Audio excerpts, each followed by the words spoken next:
Hai semua, selamat datang di channel Baca Saham. Pada video ini, kita akan membahas satu topik dengan judul berikut ini. Tapi seperti biasa, semua pembahasan bukan rekomendasi dan hanya informasi. Ingat, kerugian kamu tanggung sendiri ya. Pada video ini, kita akan bahas 9 saham dengan dividen yield 5,6% hingga 10,4% yang akan come date pada tanggal 2-5 Juni 2025. Artinya, kalau mau kejar dividen, saat video ini dibuat kamu masih ada kesempatan. Tapi ingat, selalu disclaimer on. Tanpa basa-basi lagi, mari kita masuk saja ke dalam pembahasannya. Saham pertama adalah saham SAMF, di mana selama tahun 2025 masih turun 12,26% dan berada pada angka 340. Kinerja di Q1 mengalami penurunan dibandingkan Q1 tahun 2024, begitu juga dengan di setahunkannya. Untuk rasio keuangan, gross profit marginnya 23,5% dengan net profit margin 5,9%. Net income-nya secara quarter year on year turun 63,9% dan dividen yield-nya sekitar 5,5%. Untuk angka dividen yield akan kita hitung lagi nanti. Ini merupakan grafik harga sahamnya. Sebagai informasi, saham ini belum listing di atas 10 tahun sehingga data yang ditampilkan masih di bawah 10 tahun. Dulunya sempat di atas 800 dan kini di angka 340, tapi sempat juga di bawah angka 200 rupiah. Untuk PBV-nya, saat video ini dibuat di angka PBV 2,2 kali dan rata-rata PBV 3,5 kali. Ini merupakan informasinya, akan come date pada tanggal 5 Juni tahun 2025 dengan angka dividen per share 19 rupiah. Dan artinya dengan harga saham 340, dividen yield-nya sekitar 5,6%. Saham kedua NRCA, yang mana masih turun 3,4% selama tahun 2025 dan berada pada angka 340. Kinerja Q1 mengalami kenaikan yang luar biasa dibandingkan Q1 tahun 2024, begitu juga dengan data di setahunkannya. Rasio keuangan, gross profit marginnya 10,6% dengan net profit margin 4,7%. Net income-nya quarter year on year growth naik 46%. Untuk grafik harga sahamnya, dulunya sempat di atas 800 rupiah, tapi kini di angka 340. Untuk PBV-nya di angka 0,68 kali dengan rata-rata PBV 0,86 kali. Dulunya PBV sempat di atas 1,5 kali, tapi sempat juga turun menyentuh PBV 0,53 kali. Untuk informasi dividen per share-nya 22 per lembar saham yang akan come date pada tanggal 4 Juni tahun 2025 dan dividen yield-nya sekitar 6,5% dengan harga saham 340. Saham ketiga EPMT dengan harga saham yang masih naik 5,3% selama tahun 2025 dan berada pada angka 2.560. Kinerja Q1 tahun 2025 untuk labanya mengalami kenaikan dibandingkan tahun 2024, begitu juga dengan data yang disetahunkan. Untuk rasio keuangan, gross profit marginnya 10,5% dengan net profit margin 3,3%. Net income-nya quarter year on year growth naik 0,74%. Untuk harga sahamnya, saham ini cukup fluktuatif di mana saat video ini dibuat di angka 2.560 sempat mencapai angka 3.000 tapi sempat juga turun di bawah angka 2.000. PBV-nya 0,89 kali dengan rata-rata PBV 1,2 kali. Dulunya PBV sempat di atas 1,5 kali tapi sempat juga turun di bawah PBV 0,89 kali. Untuk informasi dividen per share-nya 179 per lembar saham yang akan come date pada tanggal 2 Juni tahun 2025. Tawaran dividen yield-nya sekitar 7% dengan harga saham 2.560. Saham keempat KDSI dengan harga yang masih naik 3,04% selama tahun 2025 dan berada pada angka 474. Kinerja di Q1 sayangnya mengalami penurunan dibandingkan tahun 2024. Gross profit marginnya 13,4% dengan net profit margin yang rendah dengan angka 2,1%. Net income-nya quarter year on year growth turun 56%. Untuk harga sahamnya sudah mengalami kenaikan yang luar biasa, pernah berada di atas 500 tapi pernah juga di bawah 200 rupiah. Untuk PBV-nya, rata-rata PBV 0,5 dan kini PBV-nya 0,92, artinya sudah terjadi kenaikan yang cukup signifikan. Bahkan dulunya sempat mencapai PBV 1 kali, tapi kemudian mengalami penurunan lagi hingga menyentuh angka PBV di bawah 0,58 kali. Untuk informasi dividen per share-nya 37 per lembar saham dan akan come date pada tanggal 4 Juni tahun 2025 dengan dividen yield sekitar 7,8% dengan harga saham 474. Saham kelima Elsa dengan kenaikan harga saham 13,4% selama tahun 2025 dengan angka 490 saat video ini dibuat. Kinerja di Q1 mengalami kenaikan dibandingkan tahun 2024, begitu juga dengan data di setahunkannya. Untuk gross profit marginnya 10,3% dengan net profit margin 5%. Net income-nya quarter year on year growth 1,8%. Untuk harga sahamnya dulunya sempat di atas Rp500, tapi sempat juga turun di bawah Rp200. Artinya saham ini cukup fluktuatif. Rata-rata PBV-nya 0,77 kali dan PBV saat ini 0,70 kali. PBV-nya pernah menyentuh di atas 1 kali, tapi pernah juga di bawah 0,52 kali. Saham ini akan membagikan dividen 39,11 per lembar saham dengan kumdiat 3 Juni tahun 2025. Dengan harga saham 490 artinya tawaran dividen yield sekitar 8%. Saham ke-6 Main dengan harga yang masih turun 1,9% selama tahun 2025 dan berada pada angka 750. Kinerja di Q1 mengalami penurunan dibandingkan Q1 tahun 2024, begitu juga dengan data di setahunkannya. Gross profit marginnya 10,3% dengan net profit margin 1,9%. Angka net profit margin yang sangat rendah. Net income-nya quarter year on year growth turun 28,2%. Untuk harga sahamnya mengalami penurunan yang signifikan, sempat di atas 1.500 tapi sempat juga di bawah Rp500. Untuk PBV-nya saat video ini dibuat di angka 0,62 kali dengan rata-rata PBV 1,14 kali. Dulunya sempat di atas PBV 2 kali. Untuk informasi dividen, dengan angka 65 per lembar saham yang akan kumdiat pada tanggal 3 Juni tahun 2025. Dengan harga saham 750, artinya dividen yield sekitar 8,7%. Saham berikutnya PBIT dengan harga yang masih naik 10,6% selama tahun 2025 dan berada pada angka 570. Kinerja di Q1 mengalami penurunan dibandingkan tahun 2024, begitu juga dengan data di setahunkannya. Gross profit marginnya 18,14% dengan net profit margin 7,9%. Net income quarter year on year growth turun 23,24%. Untuk harga sahamnya mengalami kenaikan yang sangat luar biasa, tapi sebagai informasi, saham ini belum di-listing di atas 10 tahun. Untuk PBV-nya di angka 1,4 kali dengan rata-rata PBV 1,3 kali. Dulunya sempat di atas PBV 1,7 kali, tapi sempat juga turun di bawah PBV 1 kali. Untuk informasi dividen, di angka 55 per lembar saham dengan kumdiat 4 Juni tahun 2025. Saham ini memiliki dividen yield 9,6% dengan harga 570 per lembar saham. Saham ke-8 BJTM dengan harga yang masih naik 4,6% selama tahun 2025 dan berada pada angka 565. Kinerja di tahun 2025 belum terbit saat video ini dibuat. Nah, untuk gross profit marginnya 67,3% dengan net profit margin 14%. Angka yang masih cukup baik. Net income-nya quarter year on year growth masih turun 6,3%. Tapi ingat, ini masih mengacu pada kinerja di tahun 2024. Untuk harga saham dulunya sempat di atas 900, tapi sempat juga turun di bawah Rp500. PBV-nya 0,68 kali dengan rata-rata PBV 1,09 kali. Untuk informasi dividen, dengan angka dividen per share 54,71 per lembar saham dan akan kumdiat pada tanggal 3 Juni. Dividen yieldnya sekitar 9,7% dengan harga saham 565. Dan saham terakhir, Elpin dengan harga saham yang masih naik 8,5% di tahun 2025 dan berada pada angka 432. Untuk kinerja di Q1 mengalami penurunan dibandingkan tahun 2024, dengan angka laba secara nominal yang bisa dikatakan cukup rendah dibandingkan saham-saham yang lain. Gross profit marginnya 29% dengan net profit margin 15,5%. Net income-nya quarter year on year growth turun 25,2%. Untuk harga sahamnya sangat fluktuatif, sempat di atas Rp1.000 tapi sempat juga di bawah Rp250. PBV-nya 0,54 kali dengan rata-rata PBV 0,90 kali.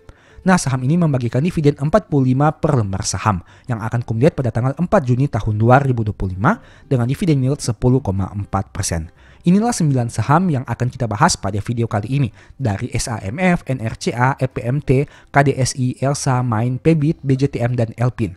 Bisa kamu lihat di sini untuk angka dividen per share-nya, untuk angka harga sahamnya, ini saya koreksi bukan kumdiat tapi harga saham, dan untuk angka persentase dividen yield-nya. Ingat, ini hanya merupakan informasi dari sisi dividen yield-nya, tapi kamu juga harus mempertimbangkan banyak aspek lain selain dividen yield, seperti apakah perusahaan ini bisa berkembang di masa depan, sebaik apa manajemennya, seberapa lama dia telah listing, bagaimana kondisi keuangannya, dan lain sebagainya. Jangan hanya karena mengejar dividen yield, maka pada akhirnya saat ex-date kamu malah nyangkut berkepanjangan, bahkan voting marketing loss kamu lebih besar dari dividen yang kamu terima. Semoga video ini bisa memberikan informasi kepada kamu, dan sebagai informasi juga, saham-saham yang disebutkan ini bukan rekomendasi dan hanya sebagai informasi saja. Sebelumnya juga saya sudah sempat buat satu video yang mungkin bisa berguna bagi kamu. Tonton hingga selesai agar memperoleh pemahaman yang utuh. Nah, saat ini kita akan membahas 7 saham yang telah bagi dividen di tahun 2025. Namun harga saham saat ex-date masih lebih tinggi dibandingkan harga beberapa waktu sebelum ex-date. Jadi, potensi dividen trap bisa semakin kecil. Saham apa saja itu? Mari simak pembahasan selengkapnya. Saya membuat video ini karena banyak di antara kamu yang sering komen terkait dividen trap saham-saham yang lain. Dan semoga saja dengan pembahasan ini, kamu jadi memiliki solusi dan mitigasi risiko terkait hal tersebut. Sekarang mari kita langsung bahas saja. Saham pertama adalah saham BBRI. Gambar di sebelah kiri ini merupakan grafik harga sahamnya, dan gambar di sebelah kanan ini merupakan rekapan yang saya buat. Sebagai informasi, mohon cek lagi data yang ditampilkan karena bisa saja ada salah input atau salah hitung. Seperti yang kamu tahu, dividen per share BRI untuk dividen final di tahun 2025 adalah 208,4 per lembar saham, dengan tanggal ex-date-nya adalah 11 April tahun 2025 seperti yang bisa kamu lihat ini. Nah, sekarang mari kita bahas dari harga sahamnya. Jika kamu lihat grafik ini, harga close pada H-1 sebelum tanggal 11 April tahun 2025 adalah 3.800 dan harga close pada saat hari ex-date-nya yaitu 3.630. Itu artinya pada hari ex-date-nya di harga close terjadi penurunan sekitar 4,5%. Dan sebagai informasi, dulunya harga saham BRI pernah menyentuh angka 3.360. Dengan kata lain, apabila kita bisa mendapatkan harga 3.360, maka dividen yield-nya adalah 6,2%, yang tentunya lebih besar dari penurunan pada saat ex-date-nya yaitu 4,5%. Tapi tentu saja hal itu bukanlah merupakan hal yang realistis karena tidak ada seorang pun yang bisa menebak bottom harga suatu saham. Tapi bisa kamu lihat di sini, jika kita menarik garis lurus, maka angka 3.630 ini sebenarnya pernah tercapai pada beberapa waktu. Bukan hanya perlu mencapai angka terendahnya yaitu 3.360, tapi apabila kita bisa membeli BRI dengan harga 3.630 atau di bawahnya, sebenarnya kita masih cukup aman dari dividen trap. Nah, ini merupakan saham pertama tentang BRI. Dan nanti di akhir video kita akan membahas secara kesimpulannya. Jadi silahkan kamu nonton video ini hingga selesai. Saham kedua adalah saham Bank Mandiri dengan dividen per share 466,18 per lembar saham. Dia ex-date pada tanggal 14 April tahun 2025. Harga closing H-1 adalah 5.100, sedangkan harga closing saat ex-date adalah 4.750. Dengan kata lain, terjadi penurunan sekitar 6,9%. Tapi Bank Mandiri pernah menyentuh angka harga saham 4.250, yang mana jika kita bisa membelinya di harga bottom akan memperoleh dividen yield 11%. Sama seperti BRI, cukup mustahil kita memperoleh harga 4.250 yang merupakan bottomnya. Tapi jika kita tarik garis lurus untuk harga sahamnya, bisa kamu lihat sini, terjadi penurunan harga saham yang mana pada beberapa waktu terakhir ini berada di bawah 4.750. Jadi sebenarnya kondisi seperti ini bisa kita manfaatkan untuk memperoleh harga saham yang mana bisa semakin memitigasi risiko dari potensi dividen trap suatu saham. Oke, saham berikutnya adalah BBNI dengan dividen per share 3.740 yang mana ex-date-nya 15 April tahun 2025. Bisa kita lihat, harga closing H-1-nya di angka 4.550 dan harga close saat ex-date-nya di angka 4.280. Dengan kata lain, terjadi penurunan sekitar 5,9%. Saham BNI juga pernah turun ke angka 3.610 yang mana jika di harga ini maka dividen yield-nya sekitar 10,4%. Sama seperti tadi, cukup mustahil kita memperoleh di harga 3.610 karena kita tidak tahu bottom harganya. Tapi jika kita tarik garis lurus, maka kamu juga akan menemukan bahwa harga saham BNI pernah bergerak pada angka di bawah 4.280 yang merupakan harga closing saat ex-date-nya.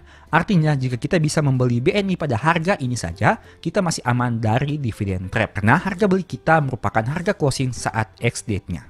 Saham berikutnya BNGA dengan dividen per share 155,73 per lembar.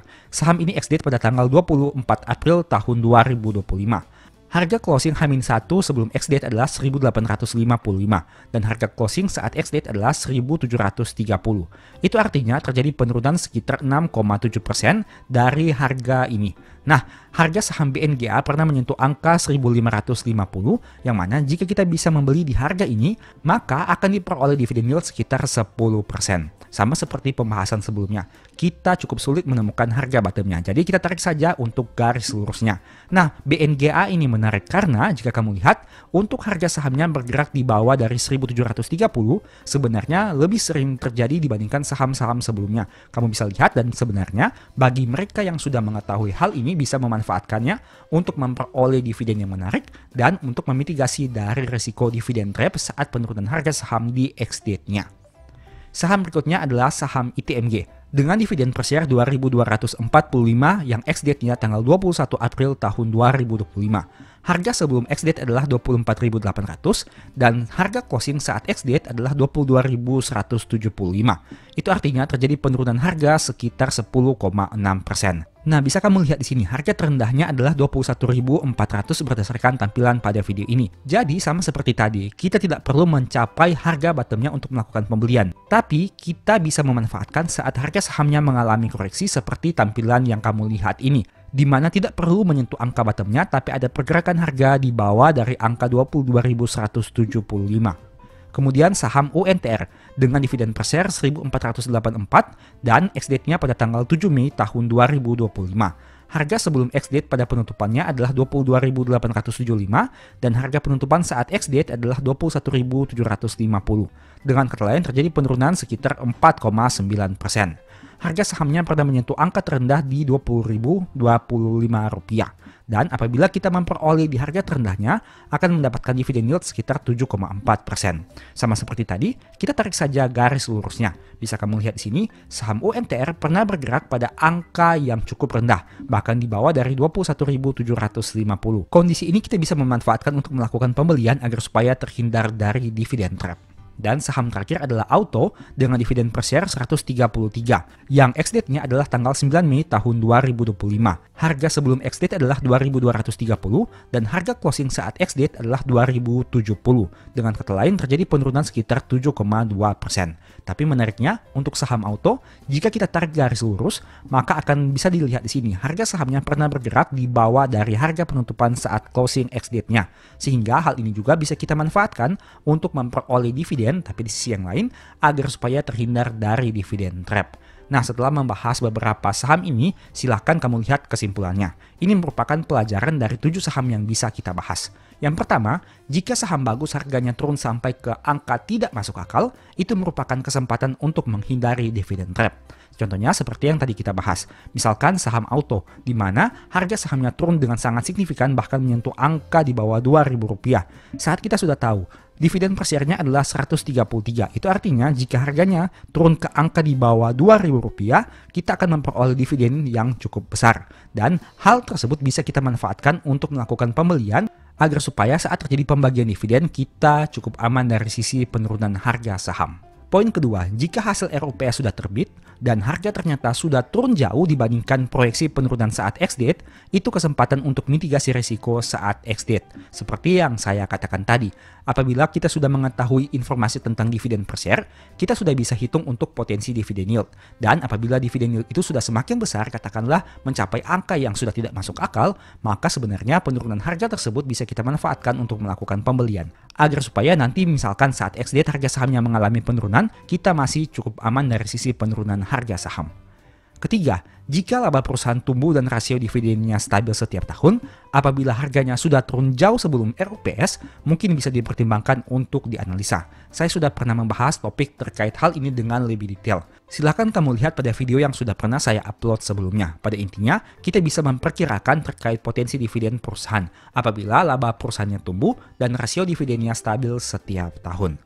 Poin keempat, disclaimer on, bukan rekomendasi dan hanya informasi. Selain itu, kondisi di tahun 2025 mungkin berbeda dengan tahun sebelumnya atau setelahnya. Jadi pastikan kamu mempersiapkan mitigasi risiko untuk setiap kemungkinan yang ada. Dan pembahasan di video ini hanya sebagai mitigasi risiko, bukan menghilangkan risiko. Artinya meskipun kamu membeli BRI, Mandiri, BNI, BNGA, ITMG, UNTR, dan Auto di tahun 2025, tapi bukan berarti kamu bebas dari dividen trap. Semua potensi risiko itu tetap ada. Jadi yang pasti kita harus lakukan adalah bagaimana kita bisa meminimalisir risiko. Memang risiko itu tidak bisa dihilangkan, hanya bisa diminimalisir saja. Dan itu merupakan tugas kita sebagai investor agar supaya kita bisa memperkecil potensi risiko di kemudian hari. Khususnya pada topik ini kita membahas dari sisi dividen trap-nya.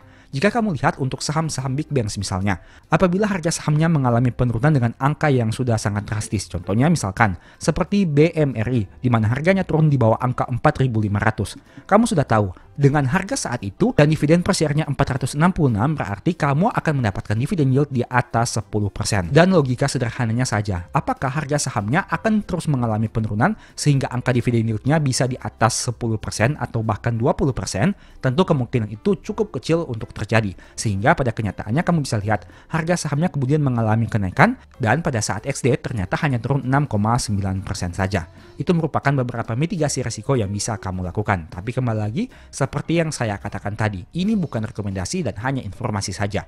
Bukan menghilangkan risiko, tapi hanya meminimalisirnya. Dan kondisi di tahun 2025 mungkin akan berbeda satu saham dengan saham yang lain. Tidak bisa digeneralisir kepada semua saham. Dan juga mungkin kondisi ini tidak akan sama dengan tahun sebelumnya atau tahun setelahnya. Jadi, semoga video ini bisa memberikan manfaat kepada kamu, khususnya bagi kamu yang ingin meminimalisir potensi resiko dividen trap. Demikianlah pembahasan singkat pada video ini. Selalu ingat bahwa semua saham yang disebutkan bukan rekomendasi dan hanya bersifat edukasi serta informasi. Mohon juga agar dapat mengecek kembali data yang ditampilkan, karena bisa saja terjadi kesalahan pengetikan atau pengambilan data. Di video berikutnya ingin dibahas materi apa lagi? Tulis di kolom komentar ya.